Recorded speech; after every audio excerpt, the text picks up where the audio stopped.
Wiping her sweaty palms on the dress-white trousers of her pilot's uniform, she regretted not taking the time to stop at the little girl's room to wash the melon slush from her faced hems and manolos.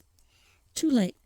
Her hand found its way to an oversized pewter knob decorated with the distinct image of the worm Ouroboros. The door was heavy and she pushed hard. The room was dark and cavernous, and at first she struggled to see as her blue-green irises slowly dilated to gather whatever lumens could be found in the Stygian space. The door closed with an ominous thud of finality. From the gloom, a small flickering candle appeared in the far distance. A deep red carpet with ancient runes and symbols became apparent at the edge of visibility. In places, the carpet was threadbare, as if someone had spent 3 lifetimes pacing back and forth in worry and fret. "Ahem," said a voice, clearing its throat.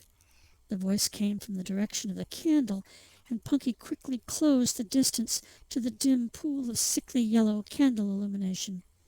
The candle was made of the most expensive grade of earwax, but was guttering and sputtering. Someone had failed to trim the wick for a long time, perhaps hours or possibly days. "Please be seated, Captain," said the voice from the darkness. Punky searched the gloom for a place to sit, and eventually spotted a wood leather stool next to a very large UI wooden partner's desk. The disembodied voice cleared its throat again and said, "May I offer you a tea, or perhaps a glass of Porto? The '08 Quinto do Offal?" "No, thank you, sir," replied Punky, recognizing that the chair was speaking. The voice continued, "Punky, I am not here. You are not here. This meeting never happened. I will, however, validate your parking." Punky's mind raced. Where did I put the governor's luggage? Perhaps in that little compartment by the carrier pigeon rescue beacons. No, not there.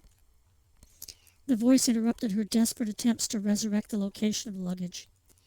"I have a dangerous mission for you that only you, a pilot of your skill and daring, can complete." Thought Punky. "It is unlikely that you will survive, but if you succeed, your country will be grateful, and Second Life will indeed be a better land in which to live," said the chair. "What are the odds?" asked Punky. The chair sighed, and then exhumed a light chuckle. "Why, Punky, there are no odds. The probability of your returning alive, or with your stone-cold body intact, are nearly nil," said the chair. A long pause followed. "Well, Captain Punky Pugilist, will you volunteer?" asked the chair. Punky thought. The odds are not as bad as I would have guessed, because in her heart she knew that the luggage would never be recovered. She now remembered she had thrown the luggage into the left boiler of the blimp in a desperate but successful attempt to stay airborne with an overloaded airship. As the luggage had burned, the steam pressure rose significantly, the airspeed improved, and the ship was made lighter as the precious suitcase, tote bags, and fleece-covered valise were consumed and reduced to ashes. But that was then, and this was now, and the chair was awaiting a response. "What if I decline?" replied Punky. "Punky, I know you well. I have followed your career since you were a cadet at the Academy of Balloons.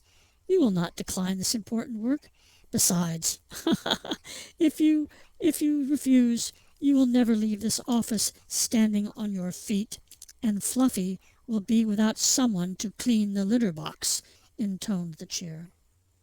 "Well, that makes it easy. I'll do it," Punky said, as she found her hind brain signaling yes and her forebrain screaming no. "And what must I do?" she asked. After a long pause, Punky heard the creaking of ancient wood twisting under stress and lack of furniture polish.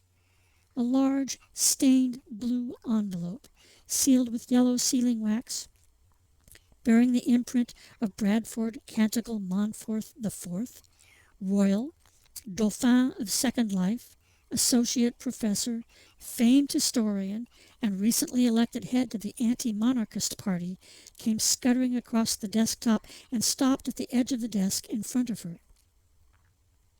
You are to proceed to Zippy Splint Works at the Capitol and take command of the newly built airship Dread. Then I want you to take this envelope and deliver it to the great leader and the glorious leader of Clyssa, said the chair. Punky's mind raced. We're almost at war with Clyssa. It's only a matter of days or hours before hostilities begin, Punky cried.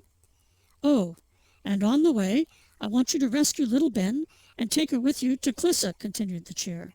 She has a critical mission to perform in Clyssa, and there is very little time left for its completion. Great, thought Punky. First the chair wants a miracle, and then it insists on the impossible. Your ship is ready, Punky. I suggest you leave now, spoke the chair. If you fail to return, we shall take care of Fluffy.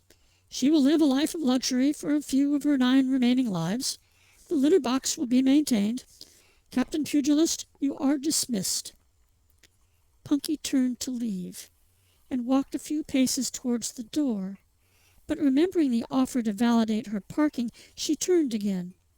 The candle was out. She was alone in the dark.